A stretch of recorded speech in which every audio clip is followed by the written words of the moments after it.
Primeiro, esta família vai ser uma co-construção, não vai ser aquilo que eu vou fazer dela, vai ser aquilo que nós todos, a cada momento, vamos fazer dela. O desafio principal para quem quer ser pai e uma mãe abastecedor de confiança é eles estarem em paz com eles próprios, é eles sentirem-se bem com as pessoas que são, com a sua pele, e isso é que é um desafio maior.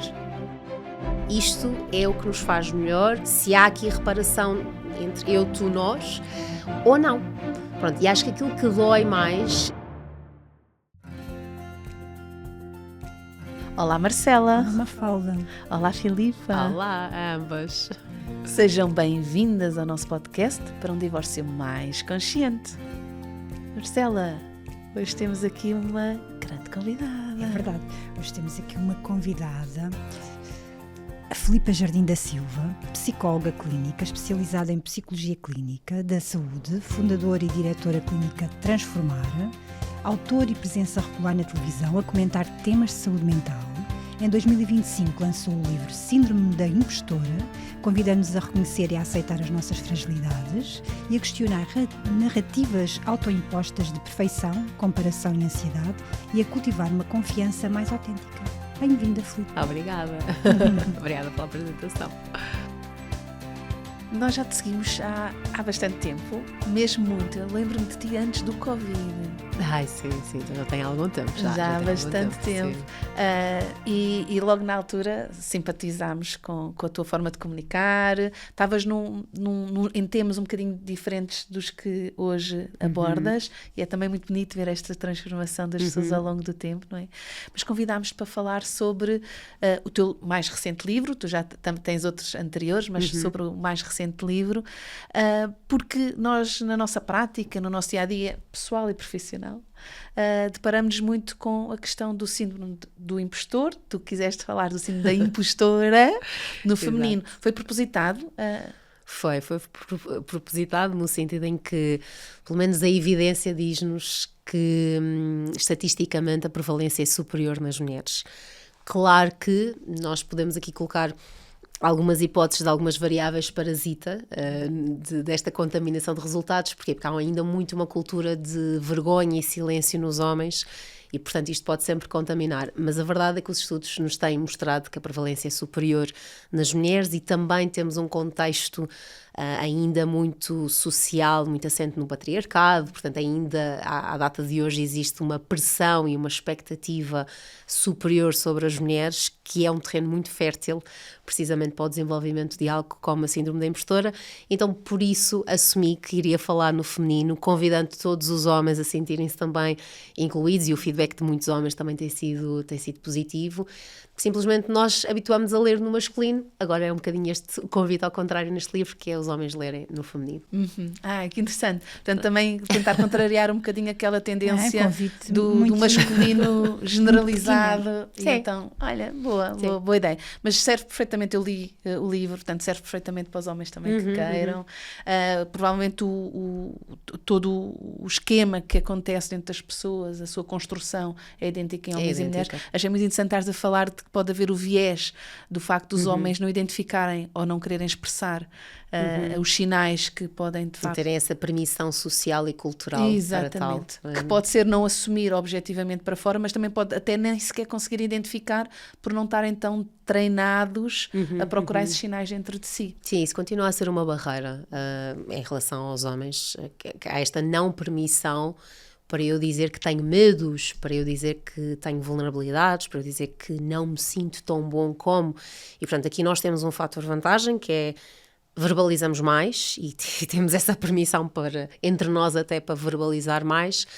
Depois, lá está, o mundo também nos exige um pouco mais e é aí que a coisa se desequilibra. Mas eu acredito que há terrenos mais férteis, não é? Para este síndrome se manifestar, quer nos papéis, quer em áreas profissionais, quer, por exemplo, no papel como pai e mãe. Sim, todas as mudanças e transições da nossa vida, por si só, são épocas muito férteis para a síndrome de impostor se manifestar. Porquê? Porque é sempre esta, seja venha eu, inicie a primária, inicie o secundário, inicie a faculdade ou adoto um novo papel porque vou viver com alguém, ou caso-me com alguém, tenho um filho, assumo um novo cargo numa empresa, ou mudo de empresa. Portanto, todas essas transições na nossa vida, mesmo as que são desejadas por nós, outras que não são tanto, mas todas essas transições são um terreno muito fértil, porque eu vou estar a viver qualquer coisa pela primeira vez e, portanto, o meu sistema vai estar mais em alerta e eu vou me sentir também mais propensa a perceber, será que eu tenho jeito para isto? Será que eu sei fazer isto? Será que eu sou boa nisto? Vou ter mais propensão a me comparar. Pronto, e aqui é que depois temos várias camadas, como as próprias redes sociais, que também fomentam muito esta ilusão das vidas perfeitas, dos corpos perfeitos, dos pais perfeitos, dos casais sempre felizes, e isso aumenta ainda mais esta, efetivamente, ilusão de que isso é possível e se eu não estou ali, então eu não sou suficientemente boa, há qualquer coisa de errado comigo. Depois esta checkbox do que é ser alguém com sucesso, homem ou mulher, o número de caixinhas aumenta em 2025, não é? Portanto, temos que ser fit, seja isso o que for, ter X amigos, ter um X lifestyle, tipo X ordenado, X seguidores nas redes sociais. Ok, é pesado. É uma grande sobrecarga. É então, o carro, é o telemóvel, muito. É a roupa. E assim que atinges aquele teu sonho, nós vivemos, lá está, neste circuito vicioso que eu digo muito este mito do próximo sonho, que é atinges aquilo, já não chega, qual é que é o próximo? Portanto, nós, ainda por cima na nossa cultura de origem muito judaico-cristã, nós temos muito esta questão de celebramos pouco, parece que fica mal dizer, olha, isto correu bem, fui promovida, estou super feliz na minha relação. Portanto, também temos esse outro lado e depois há esta insatisfação crónica. Portanto, são assim vários elementos que se conjugam e que tornam que, se calhar, também, por isso é que temos ouvido falar muito mais deste fenómeno psicológico nos últimos anos, porque realmente há aqui muitas variáveis que estão a condicionar para tudo isto se desenvolver mais. A chegada de um filho, o divórcio, são fases de mudança que, de facto, potenciam poder-se... aqui este síndrome se manifestar, não é? Sim, até porque há aí lutos nessas duas situações, não é? Eu, quando tenho um filho, tenho que fazer um luto da mulher que eu era e abraçar uma nova versão de mim, acolher esta outra nova versão, mas há uma parte de mim que morre, que deixa de ser tal como era. No casal também é um momento de crise, contrariamente àquilo que as pessoas às vezes acham, é? Porque é o nascimento de um filho, portanto o sistema vem de se estabilizar, é aqui um novo elemento. E necessariamente quando estamos a falar de uma separação ou de um divórcio, há aqui um luto também de um projeto de família, uma percepção que eu tinha criado, um sonho que eu tinha criado. Eu costumo dizer que felizmente a nossa vida deixa-nos ter terceiros, quartos, quintos, sextos atos, e essa é a beleza da nossa vida, mesmo às vezes quando isso não estava contemplado. Gosto mais de pensar assim do que nos planos B, porque parece que é sempre qualquer coisa, enfim, compensatória, mas que não é o plano A. E portanto acho que há simplesmente muitos atos da nossa vida, mas lá está, nesses dois momentos existe este confronto de, e agora? Será que eu me safo nesta nova realidade? Será que eu tenho aquilo que é necessário para voltar a amar, voltar a confiar e entregar-me numa relação, não me perder de mim enquanto pessoa, mulher, até alguém que tem uma carreira e ter um filho? Portanto, sim, esta multiplicidade de papéis que derivam para um dos subtipos, já fazendo um bocadinho spoiler, do síndrome do impostor, que é depois esta super mulher ou super homem, que é muito esta crença de que eu posso chegar a todo lado, posso acumular muitos papéis, muitas responsabilidades, pedir ajuda não é uma opção, porque isto cabe-me a mim cumprir, e portanto corro muitos mais riscos de exaustão física e psicológica. Tu falas no livro de 5 tipos de síndrome de impostora. Mas antes de ir para aí, talvez não especificando já tanto, Filipa, que eu reparei quando estavas aqui a dar a nota do que é o funcionamento, estavas a exemplificar muito falando do que vai na cabeça, não é? Assim, aquela narrativa interna de será que eu vou estar à altura? Na verdade, nós não nos pomos a dizer isso uns para os outros. Eu, se estiver a sentir isso, não vou chegar ao pé de ti. Olha, Filipa, será que vou estar à altura? Será que sou suficientemente boa? Será que os outros vão achar que eu vou desiludir alguém? Geralmente é um discurso interno que está dentro de nós e que são pensamentos que surgem, também há os pensamentos impostores, não é?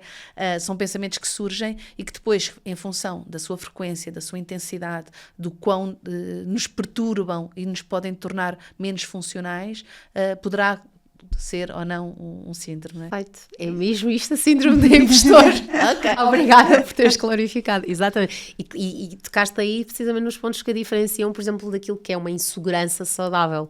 É precisamente pela frequência, pela intensidade, pela forma como condicionam efetivamente a nossa vida, exatamente que vem daí. Isso é tão importante porque esse tipo de pensamentos são pensamentos que só por si podem ser até uma boa rampa de lançamento para nos sentirmos melhores connosco próprios. Que é quando estamos aqui a preparar a nossa conversa contigo, não é?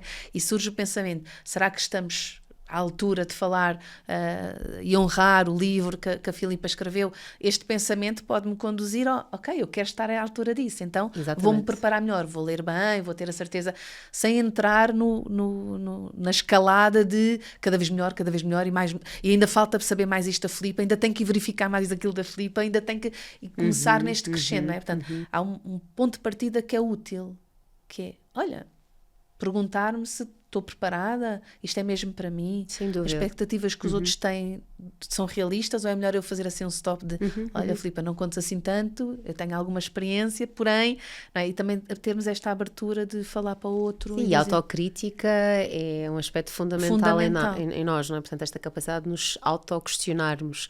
Portanto, quando fica aí, e estes, no fundo, esta nota de toda esta nossa experiência, mesmo quem nos estiver a ouvir, mais do que aquilo que nós vamos dizer, vai contar muito a legenda mental de quem nos está a ouvir para depois produzir uma experiência.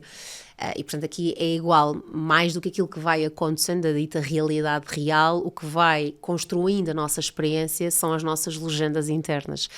As nossas legendas internas vão mudando a cada momento, têm a sua história também, para terem mais umas cores do que outras, e nós temos pensamentos automáticos e nós não queremos comprar essa guerra de combater pensamentos automáticos. O que nós queremos é desenvolver, lá está, a capacidade e o sentido crítico de os observarmos, percebermos, olha, que pensamento é este? É construtivo? Não é? Eu quero corrigir este pensamento, quero colocá-lo um outro ao lado.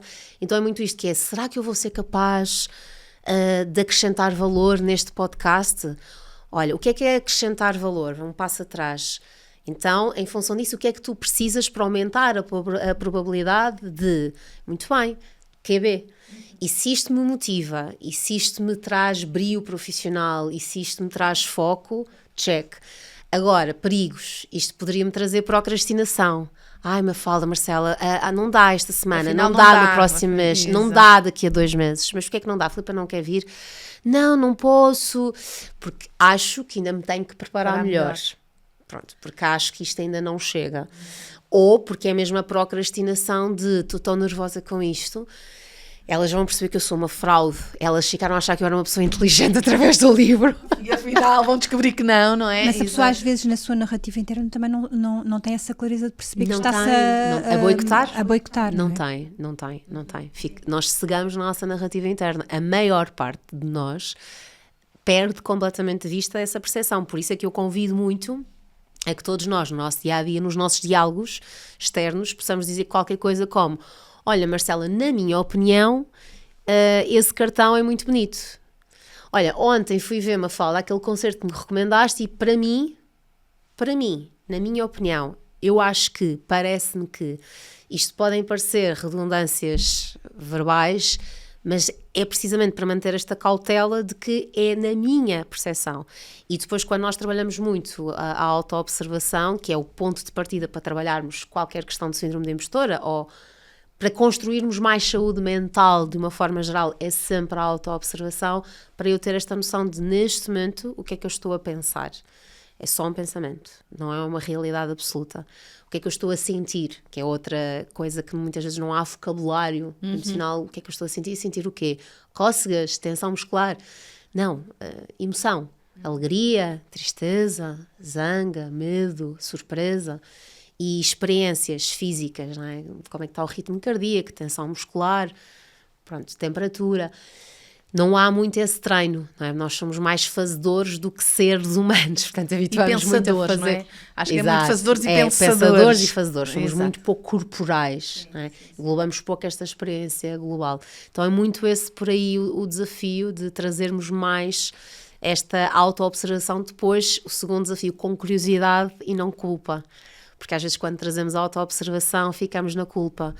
Oh, bolas, só estou a pensar que não vou ser capaz, mas porquê é que eu estou só a pensar nisto? E agora? Que eu faço isto. Porquê é que eu faço isto? Que sou um caso perdido.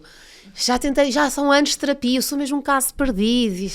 Nunca vai ser de outra maneira. Pronto. Ou ainda vou ter que, para conseguir, ainda vou ter Sim, que, não é? sim, sim. E se, quando, Sim. sempre. E, portanto, a culpa e o julgamento, eu diria da minha experiência, que provavelmente até é o patamar mais desafiante das pessoas ultrapassarem. É. Até conseguem desenvolver autoconsciência e autoobservação, mas depois ficam muito bloqueadas no Ok. julgamento e na crítica. Não trazem curiosidade, trazem julgamentos. Barra muito ali no julgamento de eu já devia, nesta altura da minha vida, com a minha idade, com aquilo que eu já vivi, com aquilo que eu já fiz, já devia ter outra capacidade. Portanto, isto já não é... Pronto. E o julgamento vai Não. muito para a vergonha a seguir, não é? Que é tramado. Vergonha, culpa, lá está. Sim, sim. sim, muito. Quantas vezes, não é? Nós ouvimos pais e mães nisto, não é? Quantas vezes nisto? É pá, sou tão... Nunca estamos a altura. Acho que nós todos vamos aí parar. Todos. Eu já estive lá, falo sobre isso também no livro, portanto, nós todos vamos lá parar. Acho que a ideia é precisamente também trazermos esta, por um lado, permissão de nós somos humanos. Isto é uma experiência universal.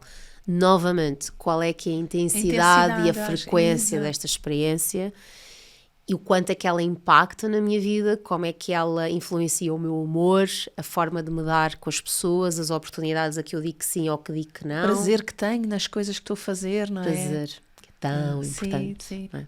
Também vivemos muito numa sociedade, prazer, calma, isso é um extra para quem pode. Tem tempo. É a cereja no Só topo luxo. do bolo, não é? É só Saúde a cereja. mental e prazer é luxo. Sim, exato.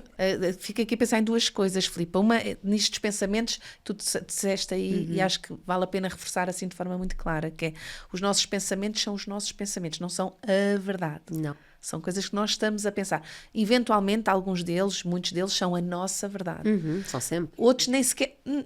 Sim, são Outros nossos são- ou são cultivados. Ou cultivados, ou são herdados. herdados, outros são coisas meio experiências que passa aquele pensamento. Então, e se agora de repente ocorreu-me aqui isto? A maior parte dos pensamentos não são assim fixos e nós não precisamos. Como nós um é que os céu. fixamos, não é? Como um céu que as Isso. nuvens vão passando. Passando. Não é? Nós é que Portanto, temos tendência a fixá-los e a agarrar-nos eles que se eu pensei isto é porque Sim. isto é muito relevante. Tenho Sim, eu, mesmo que eu, dar- eu gosto sempre muito da ideia visual de pensar na nossa testa assim com duas portas e um tapete rolante. Perfeito. Pronto, então os pensamentos entram por um lado e o desafio é não correr atrás nem de um para agarrá-lo, nem de querer expulsá-lo. É de cultivar esta tranquilidade de, olha, gosto ou não gosto, é gigante, é assustador ou é super simpático, ok, é um pensamento, ele vai passar no tapete, que o tapete tem sempre a mesma velocidade e vai sair. Pronto, pode voltar ou pode não voltar. Mas se eu não fizer nada e simplesmente ficar em observação sem julgamento, eu vou criar distância deste pensamento. Se eu saltar para a passadeira rolante e querer destruí-lo ou querer aumentá-lo, eu vou estar a forçar qualquer coisa que não tem que ser. Ou então estar sempre a pôr o pensamento outra vez para trás, não é? Tipo nas compras, quando nós estamos Exato. a voltar a mão para trás para não ir para Exato, cima da exato. pessoa da frente. E seguramos e mantemos ali o pensamento, não é? E é aqui... Estamos a travá-lo. E é aqui que a coisa começa a descambar e deixa de ser tão saudável quanto é o potencial deste funcionamento. Sim, sem contar que, só uma nota, a síndrome do impostor à data de hoje, em 2025, não é uma perturbação ainda considerada uma perturbação psicológica, portanto é um fenómeno psicológico, que é a melhor expressão, que está muitas vezes presente como fator de risco para um conjunto de distúrbios mentais, como a depressão, perturbações de ansiedade, dos vários tipos, pronto, e mesmo até em termos relacionais. Acredito que se calhar numa próxima revisão possa também já vir a ter o seu lugar, porque essa é a tendência. E temos hoje em dia alguns distúrbios que não o eram fenómenos há alguns anos atrás e que, entretanto, também por força do seu estudo, hoje têm outra robustez. Mas que ainda assim me parece que já por si só é relevante. Sim, porque clinicamente é significativo, portanto, independentemente de depois estar já nos manuais ou não, Exatamente, nós sabemos empiricamente que ele está presente. Okay. Então, e como é que se desenvolve esta tendência, os pensamentos de impostores ou de sermos impostores, já percebemos, são adaptativos, todos nós temos, são naturais, mas depois esta tendência para começar a ser mais intenso e com esta afetação toda. Sim, isto pode-se dar em qualquer idade, também deixar essa clarificação, portanto nós conseguimos ter crianças de 4, 5, 6 anos com já assim uma síndrome impostor bem enraizada. Sério? Sim, porque primeiro há aqui algumas características de personalidade que de alguma forma nos deixam mais em risco de, não significa que vamos desenvolver, mas significa que se o meio for propenso a, vamos desenvolver mais rapidamente e com mais intensidade. E portanto às vezes quando já somos por base um pouco mais ansiosos, portanto temos mais este receio ou de falhar, ou temos mais uma necessidade de controle, de antecipar o que vai acontecer, mais um receio de desiludir o outro, ou somos mais preocupados com aquilo que os outros acham sobre nós. Isto de alguma forma já são assim algumas características pessoais que me podem dizer, olha, ao longo da tua vida tens de fazer o teu trabalho de casa, porque pode acontecer. Depois, logo na infância, temos todas as expectativas da família e da escola e aqui já começa a desempatar. Era exatamente uma dúvida que eu tinha, se o estilo de parentalidade que o pai ou a mãe exercem, se tem um impacto. Vou interromper só por uns breves segundos para te entregar informação muito relevante. Se és um profissional da área da família, da infância ou adolescência que quer apoiar efetiva e intencionalmente pais e filhos que vivem num contexto não conjugal ou que estão a passar por uma separação, então vem fazer formação, mentoria e supervisão connosco. Semeia bons princípios, rompe padrões e ultrapassa obstáculos metodológicos. Se és um pai ou uma mãe que deseja sinceramente ultrapassar a separação, também temos apoio e formação para ti. Porque em vez de traumáticos, a separação e o divórcio podem ser uma reparação, com crescimento emocional e pessoal para todos os envolvidos. Para mais informações, segue um link na descrição do episódio. E agora, vamos já voltar à nossa conversa.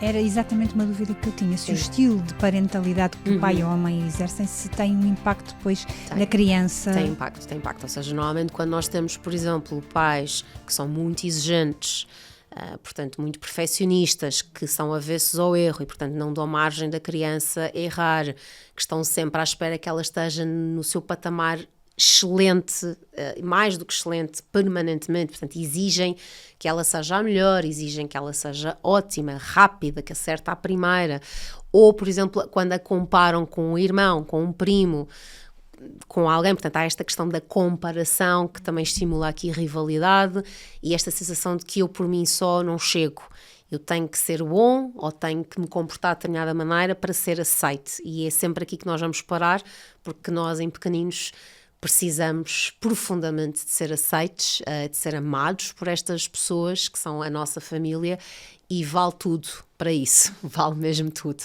Pronto, a mesma coisa na creche, no berçário, na creche, no jardim de infância, na escola primária. Portanto, se temos estes contextos em que nos tiram liberdade e nos dizem não estás a desenhar bem, estás a desenhar de forma errada, isso é um desenho feio, és uma menina feia porque choraste, és um menino feio porque gritaste. Tudo isto, lá está, vai-nos trazer uma dose de não aceitação, de crítica e, novamente, não vamos aprender que há esta possibilidade de errar. Portanto, vamos começar a achar que nós somos os nossos erros, que nós somos os nossos comportamentos e, portanto, isto necessariamente é um terreno muito fértil e daí termos muitas crianças com 4, 6, 8 anos já com estes cenários. Portanto, essas experiências vão, sem dúvida, nos moldar e depois temos todo um sistema em termos de sociedade que incentiva muito, lá está, a comparação. Temos os quadros de honra, que por si só não vale a pena estar a diabolizar, mas que se podem diversificar mais e algumas escolas já o têm feito, ou seja, muito bem, podemos destacar quem tem muito boas notas a português, a matemática, mas também se calhar vale a pena destacar as outras inteligências e as outras competências. Quem é que foi o aluno este último trimestre que foi mais empático, teve mais sentido de entreajuda, que foi mais altruísta. Foi mais criativo. Mais criativo nas artes, por exemplo, seja em dança, seja nos desportos. Mais gentil. Quem foi o aluno que melhor, ou os alunos que mais recuperaram, portanto, que tinham piores notas há 3 meses e que mais se esforçaram e mais evoluíram, portanto, há outras competências. Dar conhecimento para além da conquista académica. Sim, porque essa conquista académica que tem lugar, na verdade, às vezes é muito fácil para esses miúdos que a fazem. Portanto, isto é natural, naturalmente, eu sou bom nisto. Mas há vários tipos de inteligência e nós sabemos que há várias inteligências que não são ainda muito reforçadas no nosso desenho académico. São importantíssimas atual. Depois para a vida de adulto. Importantíssimas. Portanto, há aqui vários condicionantes, mesmo a questão de as crianças muitas vezes não desenvolverem relações com os pares em liberdade, em comunidade, portanto, muitas vezes estarem segregadas na sua caixinha escola-casa, casa-escola, portanto, muito no mundo virtual precocemente. E acabam por não ter este sentido depois de pertença, que acaba também por ser aqui um fator de risco.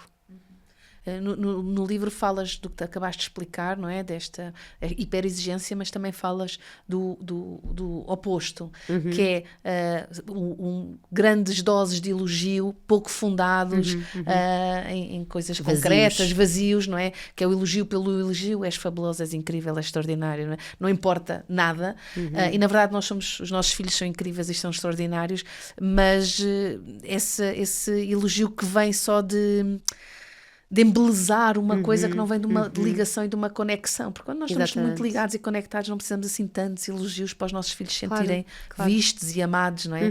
Muitas vezes o elogio é assim. E essa que é a questão, que é quando eu alimento a segurança do outro pela conexão e digo, eu vou cá estar para ti independentemente do que acontecer, eu acredito que se tu acreditares também, tu consegues. É diferente de dizer tu és o maior, tu és espetacular. Tão inteligente, não é? Também quando estamos a valorizar, também falas nisso. Quando se valoriza a inteligência, valoriza-se pouco o empenho, o esforço, a coragem. Porque estás mais focada no resultado. A vontade, exato. Exato. E nós sobrevalorizamos o resultado em detrimento do processo. E portanto a questão é exatamente essa, que é, se calhar temos uma criança de 6, 7, 8 anos que chega e diz, mãe, tive um excelente. Olha, ótimo, fico mesmo feliz que tenhas aprendido, que estejas-te a divertir, que estejas a conseguir estar focado para fazer o teste. Ótimo. Portanto, há aqui um processo exato, que levou àquele resultado. Que é diferente de dizer, uau, tu és mesmo tão inteligente, próximo teste excelente novamente. Exato, agora é manter, agora é sempre aí. E há expressões que às vezes vêm mesmo de um bom lugar, que os adultos não têm noção, mas que já sabes, não espero nada menos do que ti do que isto. Não fiques aquém do teu valor. Eu própria, há uns anos atrás, usava muito profissionalmente uma expressão que é conquista a tua melhor versão.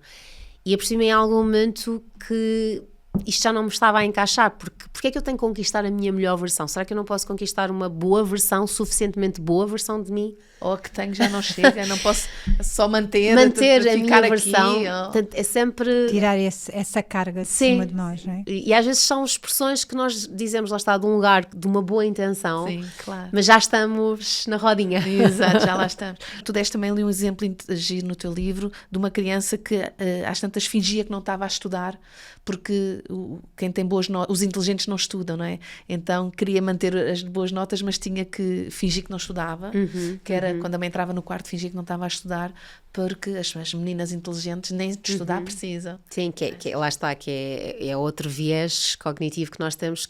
Se eu quero ser considerada competente, isto não pode ser um esforço. Não pode ter esforço. Mas também é o contrário, não é, Filipe? Se não for em esforço também não vale a pena, também te foi fácil. Mas depende muito aqui, lá está, da nossa educação e da cultura. Portanto, se eu estou numa família que fomenta muito o valor do trabalho e do esforço, então eu até posso estar a ler banda desenhada, mas quando a mãe entra, eu tenho que pôr os livros. Estou a estudar muito. Exato. Pronto, estou a estudar muito. Estou a fazer espargata às 10 da noite.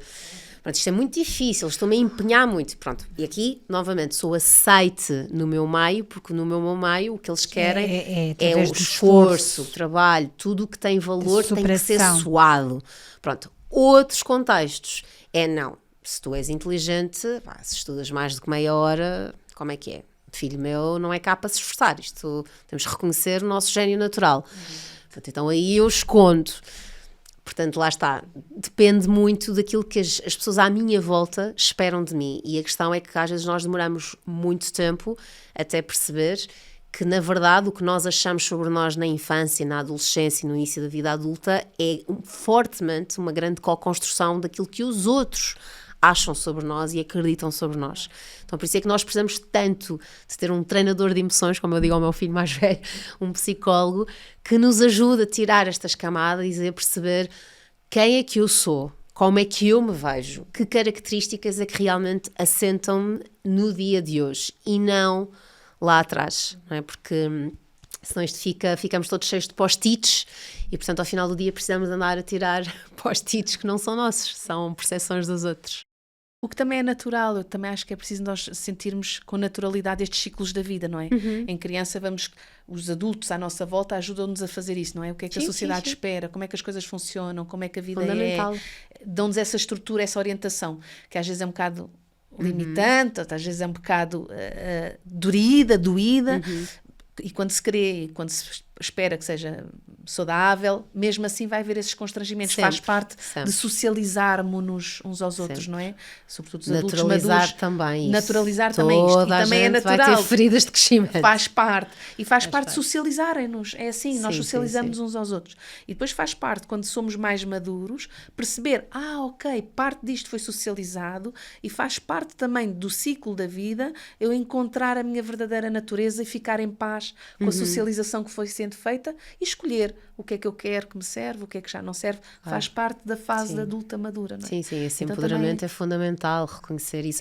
E acho que aqui, sobretudo, o que nós não queremos é repetir os mesmos tipos de erros, não é? A tal ideia de errar com qualidade e, portanto, cada vez melhor, não é? Cada vez melhor. Hoje em dia, em 2025, por exemplo, tratar as crianças como extensões de nós, acho que é um erro já muito repetido, não é? As crianças não são extensões de nós, não são avatares dos seus pais, têm um cérebro próprio, têm um sistema nervoso próprio e, portanto, tratarmos-las com o respeito que nós gostamos de ser tratados na vida adulta é sempre assim interessante e uma boa prática. Agora, de resto, pronto, todos nós vamos fazendo à partida o melhor que podemos momentaneamente e as coisas vão surgindo. Mafalda costuma dizer exatamente isso, é errar cada vez melhor. Sim.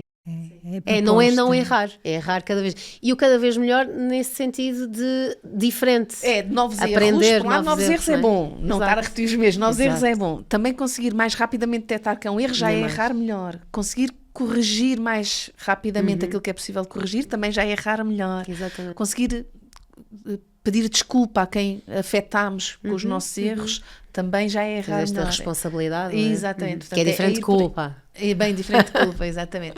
Olha, antes de avançarmos para esta questão do síndrome nas relações entre adultos, acabando aqui na parentalidade.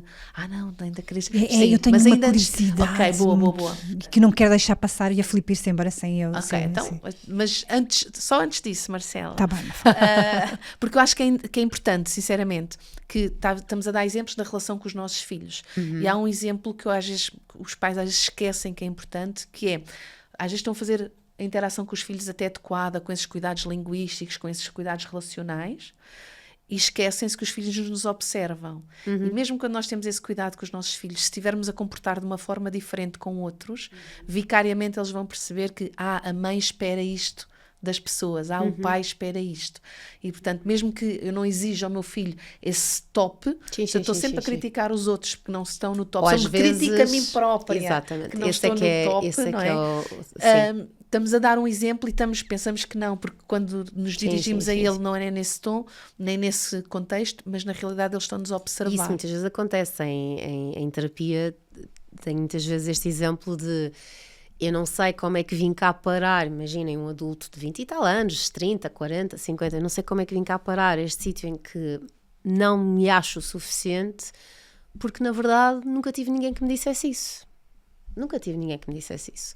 Mas depois, quando vamos decompor um bocadinho, só o necessário na minha percepção, só para darmos aqui algum contexto, não é? Não temos que decompor tudo, mas às vezes vamos dizer, mas como é que o teu pai, como é que a tua mãe se tratava a ela? A minha mãe saltava almoços, saltava jantares, cuidava sempre dos outros, arranjava-se. Eu lembro-me isso às vezes, ela estar no espelho do carro e dizer, pá, que mau ar. Bem, meninos, vamos, estão tão lindos vocês. Exato. A modelagem conta sempre mais do que qualquer discurso. E isso, o ar que nós respiramos conta sempre mais do que qualquer legenda. Portanto, aqui o desafio principal para quem quer ser um pai e uma mãe abastecedor de confiança é eles estarem em paz com eles próprios, é eles sentirem-se bem com as pessoas que são, com a sua pele. E isso é que é um desafio maior. Porque amar um pequeno ser e transmitir-lhe esse amor incondicional, às vezes é mais fácil do que fazermos isso connosco. Não é? Então é um ensaio fazermos isso com os nossos filhos, mas a prova derradeira é, e eu consigo ter isso comigo, ter este discurso comigo apaziguador, eu consigo me auto-elogiar, auto-respeitar, portanto tudo conta. Não é? Esta ideia de saltar as refeições, de eu deixo estar, eu como os restos do que sobrar, comam vocês agora, está tudo bem. Lá está, isto vem de um lugar muitas vezes de amor, de abastecimento, de organização familiar, logística, mas comunica qualquer coisa. Sim, não saber receber um elogio, não conseguir dar sinais de satisfação de, olha, tenho uma boa vida, a minha casa é boa, a minha família é espetacular, o meu carro serve. E não precisa de ser top, serve, estou bem, estou satisfeito com o que tenho, não é? Passar esse sinal, e isso é uma coisa muito orgânica. Acho que até posso estar a dizer isto se o meu comportamento mostrar que continuo incessantemente à procura de algo, não é? Sim, falta algo. Eu faço muita ponta, às vezes, por exemplo, com a questão do dinheiro, de muitos pais têm o discurso, quando estão no supermercado ou numa loja, de a papá não tem dinheiro para te levar isto, que é como barreira de não. Mas eu acho que é mais construtivo nós dizermos, olha, não é se eu tenho ou não tenho dinheiro, não faz sentido, ou não te vai fazer bem, ou não foi aquilo que nós combinámos, hoje levarmos este brinquedo. Daqui a dias tu já não vais dar valor a brinquedo nenhum, ou temos que começar efetivamente a respeitar os nossos acordos. Portanto, às vezes esta muleta também de, por exemplo, não tenho dinheiro, então o papá não pode, a mamãe não pode, faz com que a criança cresça a pensar, eu um dia vou ter tanto dinheiro que eu vou comprar tudo o que eu quiser. Então espera, eu não quero isso, não é? O que é que ela perceba que mesmo com um dinheiro que ela possa comprar tudo o que ela quiser, ela não vai querer fazer isso. Claro. Sim, também é um bocado vitimizador, não é? Que é, eu só não compro porque não posso, eu pudesse comprar. Mas é mais protetor da identidade, porque eu não fico como má. Pronto, mas não é uma escolha também. Exato. Mas não é uma escolha, não é? Isso é que é o tópico. É tal ideia de insuficiência, sim, de não chegar. Sim. Mas é protetor da minha identidade. Eu não sou má, eu só não tenho dinheiro para comprar isto hoje. Se eu pudesse. Pois. Pronto. Exato. Olha, por acaso, eu tenho 3 filhos e em fases etárias diferentes. E aconteceu o mais velho, num episódio, quando o do meio era pequeno e o mais velho ainda não era propriamente, também não era muito crescido, e eu estava a dizer ao do meio, a mãe não vai comprar porque não tem dinheiro. E o mais velho virou-se e disse, não digas isso, explica-lhe que tens de fazer opções e que essa não é uma boa opção, porque ele vai chegar a casa e já não vai ligar. Explica-lhe isso, é mais fácil para ele. São tão pequenos mentores, não é? É incrível. E eu fiquei, uau, ok, obrigada. Sim. Espetacular. Sim, são mentores. Ele depois disse, porque isso comigo deixava-me muito inquieto. Porque depois pode faltar para outras coisas, né? Se não há dinheiro para o brinquedo, vai haver para a comida, vai haver para a luz, vai haver para a água. Ainda há isso, não é? Ainda há essas inquietações. E claro que isto às vezes em idades mais reduzidas é difícil, mas eu sinto que às vezes é isso, é a questão da escolha. Que é, queres os iogurtes e o pão e o queijo ou queres o brinquedo? Bem, em última análise, até podem escolher uma ou duas vezes o brinquedo, mas cá à terceira não vão escolher o brinquedo. Se cá à terceira não vão escolher o brinquedo, porque o humano vai levar os iogurtes, mas ele depois em casa não vai poder comer, porque ele escolheu. Portanto, às vezes também, mesmo assim, não é um castigo, é uma consequência natural de uma escolha. Pronto, e às vezes nós precisamos também começar a sentir que nós temos liberdade de escolha, simplesmente cada escolha tem consequências. Qual é que é a consequência da minha, não é? Como uma criança de 3 anos, deitar tudo ao chão de propósito no momento de zanga. Tudo certo, faz parte, mas é natural que ela, mesmo que tenha ajuda, a seguir vá limpar. Vai ter que arrumar, pois. Então isto, curiosamente, fortalece-nos em termos de identidade. Não é o oposto. Isto deixa-nos a sentir mais capazes de fazer escolhas, de nos responsabilizarmos por aquilo que corre bem e não corre bem. Portanto, às vezes esta sobreproteção, lá está, é outro fator de risco depois para nós vivermos numa bolha em que nunca nada corre mal, em que nós temos tudo o que queremos, em que nunca falhamos e depois vamos para o mundo real, às vezes só, por exemplo, na faculdade, quando saímos das nossas bolhas, e é um choque. E afinal eu sou uma fraude. Afinal eu não sou assim. E um dos pensamentos mais frequentes, sobretudo no ensino superior, é este. Eu era a melhor aluna ou o melhor aluno desde sempre. O que é que está a acontecer comigo? Eu fazia amigos com imensa facilidade e agora o que é que está a acontecer comigo? Portanto, mesmo os pais, eu não reconheço o meu filho, quem sou eu enquanto mãe, o que é que eu fui fazer? Portanto, é muito... Eu tive a experiência exatamente oposta. Eu na faculdade senti-me super poderosa. Sou a maior. Tive mesmo a experiência contrária, porque no secundário é muito restritivo, muitas opiniões não interessam, tens é que repetir os conceitos, tens é que repetir o que eu estou a dizer, tens é que debitar a matéria, e depois chegar à faculdade e a opinião vale, e sei coisas, e querem-me ouvir. Aquilo de repente foi assim absolutamente extraordinário. Não, o meu gráfico de autoestima nos primeiros 3 meses de faculdade deve ter vindo assim. Que curioso. O meu foi assim, o meu foi assim estratosférico. O meu também foi como a Mafalda, para já, porque eu amei, foi mesmo, é isto, de repente fez-se luz, eu acho que já falei disto várias vezes, fez-se luz, foi mesmo, é isto, e de repente passo de uma aluna mediana para uma excelente aluna e vi os outros a desistirem, muitas pessoas a desistirem. Isto é espetacular, como é que não gostam? Houve ali uma identificação.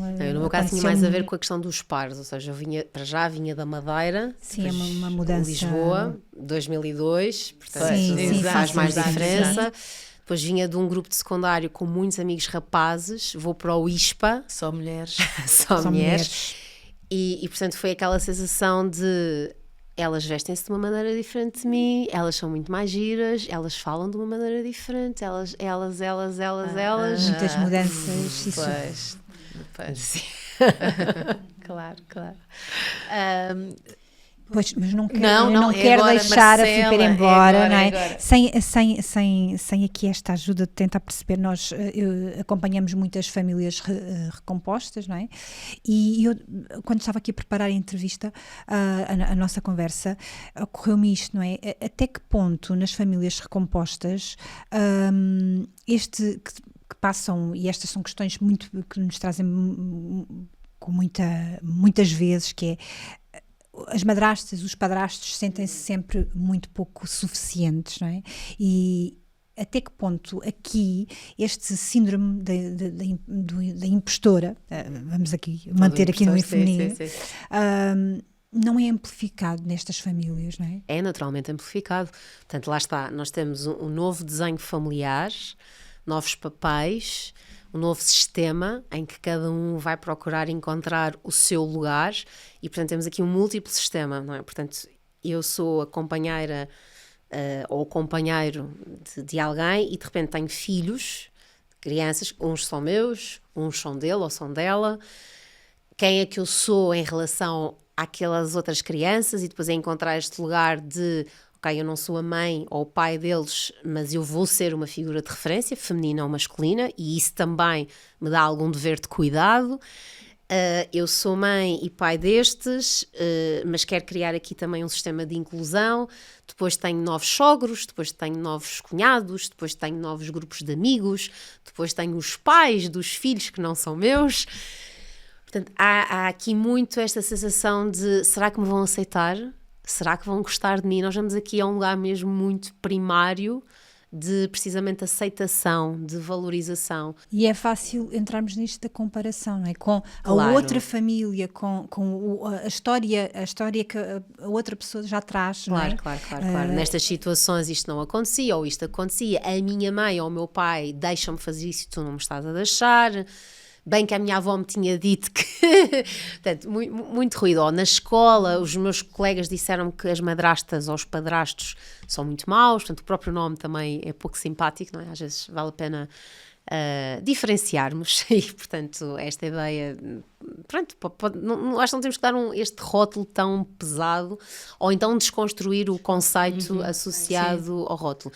Mas sim, quanto mais falarmos sobre isto, melhor, ou seja, quanto mais, no fundo, comunicarmos com autenticidade e isto dizer, olha, eu estou e repetirmos, que as crianças precisam, nós também, de repetir várias vezes a mesma coisa, de formas diferentes, em momentos diferentes, com tonalidades diferentes, mas reforçarmos isto para nós e para este sistema que estamos agora a co-construir, que é, primeiro, esta família vai ser uma co-construção, não vai ser aquilo que eu vou fazer dela, vai ser aquilo que nós todos, a cada momento, vamos fazer dela, é um novo puzzle. Portanto, não há aqui um desenho pré-definido, vamos ver que modelo é que nós queremos aqui criar. Depois ninguém vem aqui substituir ninguém. Portanto, os filhos dele ou os filhos dela não vêm rivalizar com os meus, eu não venho rivalizar com... Portanto, muitas vezes trazer essa segurança. E como? Às vezes perguntando pela mãe e pelo pai, com autenticidade e com interesse, cumprimentando sempre que é possível e que há boas ligações, mas trazendo essa paz, trazendo até muitas vezes memórias antigas, esta fotografia, quando estavas com a mãe, com o papai, que idade é que tinhas? Esta ideia, tu tens uma história, nós não queremos apagar nem a tua, nem a minha história em prol do presente que estamos agora a viver e do futuro que vamos construir. Tudo tem o seu lugar. E, portanto, às vezes o que é que acontece? Aquilo que não é dito. As fotos mudam radicalmente lá de casa, portanto, as fotos com o outro progenitor desaparecem, não se fala sobre os fins de semana, ou os jantares, ou as férias com o outro progenitor. Parece que há mas gostaste mais desta prenda, não foi? Esta prenda... estas férias, diz lá, não foram as tuas férias favoritas? Não é o que se diz. Às vezes, não é? É também... o resto. Então, tudo isto, novamente, com muita auto-observação de sim, é um momento que vai ser desafiante e provavelmente vai ser durante algum tempo. Claro que pode ser mais ou menos saudável em função da qualidade da relação que os adultos tiverem preservado depois de terem acabado a sua relação romântica e, portanto, tudo aquilo que é autoquestionamento, comparação, rivalidade, vai ter aqui um terreno muito fértil. Sim, em pessoas que estão fragilizadas porque muitas vezes saíram de uma relação e nem sempre conseguiram sair e terminar essa relação de uma forma saudável, construtiva e, portanto, questionam-se imenso, questionam o seu valor, porque a relação terminou, qual é o meu valor, afinal, o que é que eu sou capaz. Muitas vezes fazem pactos com o futuro, que é a próxima vai ser, e então também vão com muita energia e com muito fechados do que é que vai ser a próxima relação, como é que eu quero a próxima família. As legendas são tão importantes, não é? Porque uma coisa é eu vir de uma relação a dizer eu fui traída, eu sou uma porcaria porque fui traída. Outra coisa é vir de uma relação e dizer o meu anterior companheiro escolheu trair-me. O que não faz de mim uma pessoa traída. Acho que são coisas diferentes. Nós colamos muito a como dizer eu sou uma deprimida. Não, eu tenho uma depressão. Nós também ao contrário, muito... também há as pessoas que se sentem culpadas porque foram elas a terminar a refeição, não é? Claro. É tanto o que se diz que é uma porcaria como o que se acha que foi a pior pessoa do mundo, claro, e é terrível. Claro. E também vejo... ficar com essa culpa também, não é? Sim. Quem é que estragou tudo? Aliás, a pergunta que eu aguentado mais, a pergunta que eu ouço sempre quando alguém partilha que se separou é, mas quem é que acabou? Exato. Quem é que acabou? E depois, porquê? De certeza que não havia ninguém. Sim, é sempre essa suspeita, número 1, não é? Sim. E claro que isso fomenta esta questão de quem é que é o culpado. E normalmente nestas histórias de relações parece que se tem que encontrar um culpado. Quem é que fez a geneira ou quem é que foi o último? Não fui eu lutei até ao fim, fui à terapia de casal. Ela ou ele é que disse que não queria mais. Exato, sim. Mas nós podemos adiantar que já nem sei, em quantos divórcios acompanhamos, a causa maior não é a existência de outra pessoa. Exatamente. Ou mesmo que possa aparecer uma é o gatilho, pessoa, não é a causa. São coisas diferentes. Podemos diferentes. Garantir. Claro. E os gatilhos são sempre diferentes. É um bocadinho aqui a mesma coisa. Por exemplo, alguém que entra num novo trabalho ou que assume um novo desafio profissional e começa numa espiral destes pensamentos de e agora? Vão descobrir que eu não sou assim tão boa, que não sou assim tão bom. Então é a empresa que é tóxica ou é esta nova liderança que... Não. Eu já tinha vulnerabilidades e esta situação agora colocou-as a descoberto ou agudizou-as. Portanto, é exatamente a mesma situação. E isso, acontece a mesma coisa no trabalho. Não é? Eu estava tão bem, recebi uma proposta e mudei. Então é porque não estava assim tão bem. E às vezes falta, e é aí que, sim, e é isso que às vezes também dói, é quando nós não temos essa honestidade, porque não temos às vezes recursos para a ter connosco mesmos. E às vezes é mais fácil apontar o dedo aos outros do que nos corresponsabilizarmos, olharmos para nós, percebermos onde é que nós estamos, e por isso aqui precisamos sempre muito deste autodiálogo, desta autoconsciência, deste sentido autocrítico construtivo, de, ok, o que é que eu estou a dizer, onde é que eu estou, o que é que eu preciso, um bocadinho por aí. Sim, também acho que nos fins das relações também há muita dificuldade em assumir que, o exemplo que tu deste do trabalho, ok, eu tive uma proposta, saí porque não estava assim tão bem. Se calhar até estava bastante bem durante determinado tempo, claro, mas as coisas mudam e às vezes o que muda somos mesmo só nós, cá por dentro, não é? Então aquilo que era espetacular e era ótimo já não é assim tão bom, e não quer dizer que não presta, ou que deixou de me servir por algum motivo. Olha, satisfez a minha necessidade de experiência e de novidade, ou satisfez a minha necessidade de reconhecimento e agora eu quero é desafio, quero agora outra coisa, ou satisfez a minha necessidade de estabilidade e agora que ela está tão satisfeita, eu já me sinto mais confiante, quero experimentar outra coisa.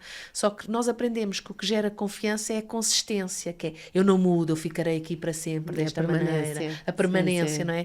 E esta flutuação e esta fluidez que na verdade nós temos, pode ser assustador. Então esses compromissos... Sim, isso é mesmo importante. Sabes que eu costumo dizer que às vezes sou um bocado chata enquanto líder, porque eu trago imenso esse diálogo de metacomunicação na Academia Transformar, que é mesmo esta ideia de trazer espaços recorrentes que te permitam também refletir sobre como é que tu estás, que eu permita-te fazer de espelho, porque tu me dizes que estás ótima e maravilhosa, e eu noto no teu não verbal outra coisa nos últimos 3 e 4 meses, e eu noto que tu tens chegado atrasada naqueles compromissos, e eu noto que tu não tens tido as verbalizações que tinhas. Isto tem que ter algum enquadramento, e ao final do dia nós temos mesmo a cada momento perceber se isto é o que nos faz melhor, ou se o desalinhamento que possa ter existido é reparável, se nós queremos reparar, se há aqui reparação entre eu, tu, nós, ou não. Pronto, e acho que aquilo que dói mais em qualquer tipo de relação é quando tu não dizes a ti própria a verdade, por qualquer motivo, não tiveste capacidade, não paraste, etc. E depois entras em ruptura e do outro lado fica esta sensação de tu nem me deste a oportunidade de lutar por ti. O que é que aconteceu? Exato. Pronto, e é isso que depois cria também uma ferida de insegurança, de eu não posso confiar nos outros. Portanto, em qualquer relação de amizade, profissional, amorosa, parental, este nosso dever de cuidado para connosco e para com o outro é muito melhor abastecido se nós tivermos esta autorreflexão e esta honestidade. Sim. De momento a momento irmos fazendo este exercício, porque senão parece que é de repente, e não parece é de repente. que é de repente e não foi de repente, nunca é de repente, nunca é de repente. Um ataque de pânico não é de repente. Exato. Está tudo bem e de repente tive um ataque de pânico. Sim, né? ou a relação estava ótima e de repente, não é de repente. Eu acho é que, eu percebo essa insegurança, se me perguntares, Filipe, eu tenho essa insegurança, né? Se uma pessoa de um momento para o outro chega a casa e vem-me dar uma informação que é completamente disruptiva com a nossa realidade, de género, olha, já não estou bem na relação, fui.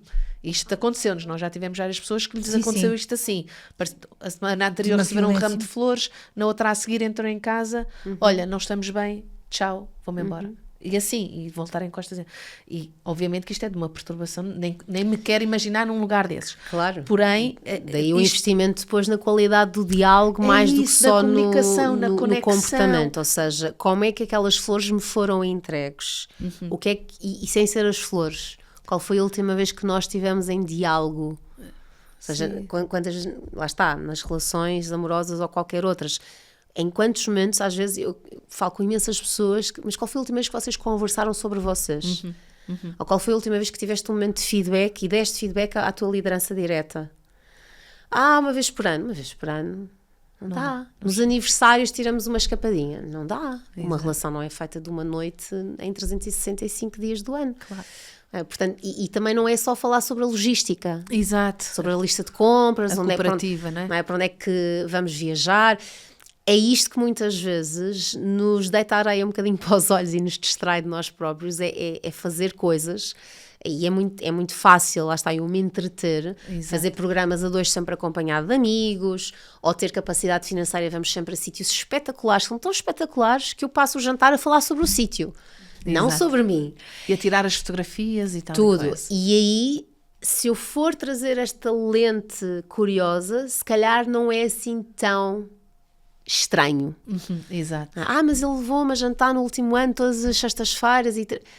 Mas vocês falavam sobre quê?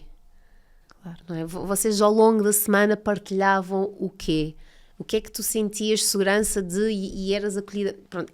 E às vezes temos duas pessoas a coabitar que não estão exatamente a ser um suporte emocional uma da outra. Exato, que não estão propriamente a relacionar-se, não é? Coabitam, não Esta não se coisa, por exemplo, de eu acordar de manhã e antes dele acordar e já lavar a cara e pôr um BB cream. Porque isto é autocuidado. Pode ser, mas será que é só autocuidado? Ou é medo de não ser suficientemente atrativa para? Será que em algum momento não quero experimentar um dia de ausência de autocuidado e mostrar-me exatamente tal como eu acordo? Lá está, são estas legendas que são tão às vezes cinzentas, são como uns óculos que nós esquecemos que os temos. São as nossas lentes. Portanto, e isto que eu vou dizer, não, mas só autocuidado, qual é que é o tema? Não tenho receio nenhum. Ok? Depois chegamos aqui, lá está, numa saia justa, porque sim, é legítimo, mas... Sim, de onde é que vem? Qual é de facto a intenção? Qual é a energia por dentro disso? Eu acho que se tivermos sempre essa ligação, essa curiosidade, essa conexão com o outro, essas transformações que levam às grandes mudanças, vamos ficando a par delas e não somos tão apanhados por nidos. E com os filhos também, os filhos crescem imenso, as crianças mudam tanto ao longo da vida e também quantas vezes estamos com eles mais interessados, como é que foi o teu dia? O que é que comeste? O que é que fizeste? E menos quem é que tu és? Não é? Em quem é que te estás a transformar? Quais são os teus sonhos? O que é que tu desejas? O que é que para ti é importante? Quais são os teus valores? E perdemos muito isso de vista, não é? E se estivéssemos mais ligados, então essas mudanças iam sendo, que são subtis, muitas vezes nós também notamos as nossas mudanças no contacto com o outro, nem é sozinha, é no contacto com o outro que vamos, isto já é assim para mim. E é neste contacto que nós também nos vamos descobrindo. Sem e talvez dúvida. a falta de ligação é o que leva a essas aparentes surpresas, não é? É porque depois eu não consigo comunicar ao outro as minhas necessidades, nem consigo comunicar para mim própria as minhas necessidades, e isto é dinâmico ao longo da vida toda. Portanto, eu a determinado momento, e aliás, este livro nasce no meu segundo pós-parto, e portanto é toda assim uma viagem, ele próprio, e eu noto claramente, e tenho partilhado isso com algumas pessoas importantes para mim, por exemplo, que o valor respeito neste momento está com muita força na minha vida. E isso, sim, faz-me ser um bocadinho mais assertiva e menos tolerante com algumas coisas que eu durante, se calhar, 40 anos fui. Então, eu, por um lado, acho que tenho esse dever de cuidado e colocar esta legenda de, olha, eu não estou louca, não estou a ser egoísta, contudo, isto está a acontecer. E, portanto, vamos encontrar aqui um equilíbrio nas nossas relações profissionais e pessoais. Agora, eu não me posso negar esta minha evolução, mas também preciso colocar uma legenda, porque senão os outros vão ficar confusos. Exatamente. Sim, que até que era de uma maneira, agora mudas as regras do jogo de repente e não avisas, não é? Sim, porque a questão dos valores, nós, regra geral, temos os nossos 6, 7, 8 core de valores da nossa vida sempre relativamente estanques, mas onde é que ele está é que faz muita diferença. E, portanto, se o meu valor de respeito está num top de 7, está em terceiro lugar, é uma coisa. Se está em primeiro, é outra. Se está em quinto, é outra. E nós, isso é qualquer coisa que nos esquecemos e que é super importante quando vou a uma entrevista de emprego, quando começo uma relação.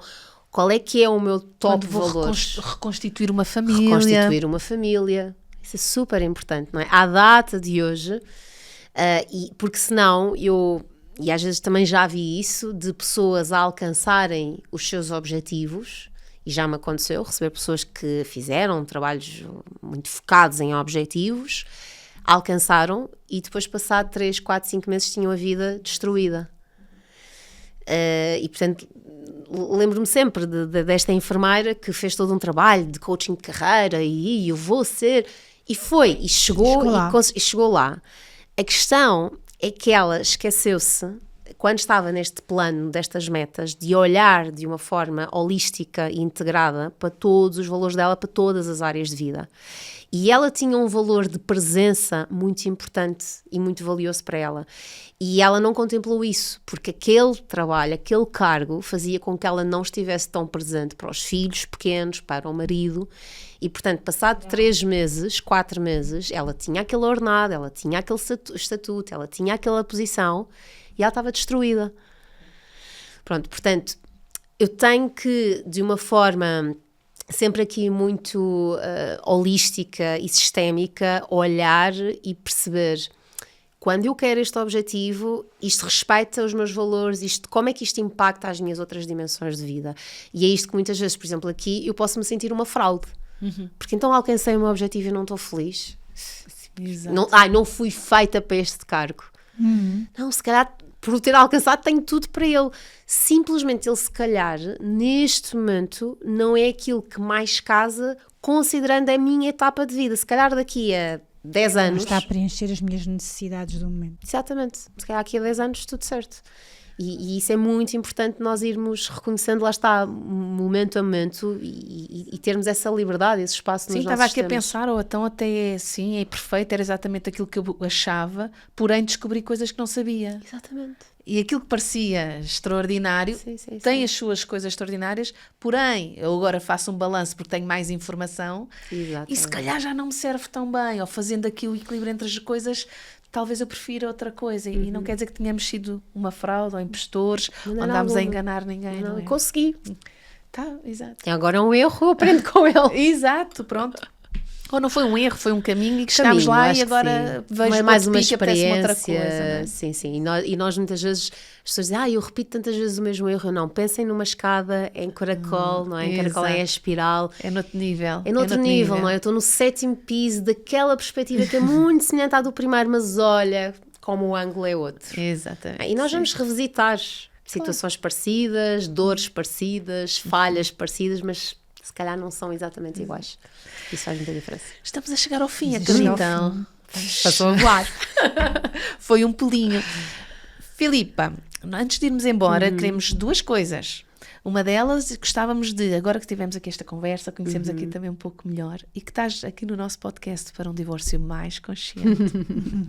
O que é para ti um divórcio consciente? Acho que é um divórcio, sobretudo, que me respeita a mim enquanto pessoa, que respeita a minha história, que respeita o outro, que respeita aquilo que nós construímos, respeita a nossa família e portanto, acho que é sobretudo um processo pautado por respeito, sem destruição, com novas construções. Muito por aí. Uau, que lindo. Bonito, eu gostei. Vou registar, que respeita a minha história. Vou registar, Filipa.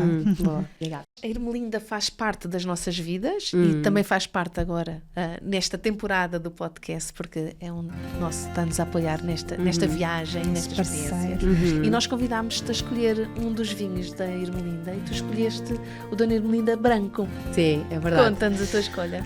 Olha, eu não sou assim uma grande expert de vinhos, portanto fazer logo o disclaimer e realmente depois aqui do meu segundo parto acho cada vez menos tenho um consumo mais pontual, mas isso, por outro lado, trouxe mais esta seletividade de então o que é que eu gosto mesmo. E eu diria que aqui que a casa do Ermelinda, e este em particular, eu só gosto de vinho branco, portanto dizem que é uma questão de idade, lamento, ainda não aconteceu. Pronto, só gosto de vinho branco e este está no meu top 3, portanto em momentos assim especiais que sinto que faz sentido, que é cada vez mais aqui também um comportamento consciente. Já sabem que pronto, será sempre uma boa escolha. Ok, obrigada. Obrigada. Foi um gosto. Um gosto também estar aqui convosco. Obrigada. Até breve. Até breve.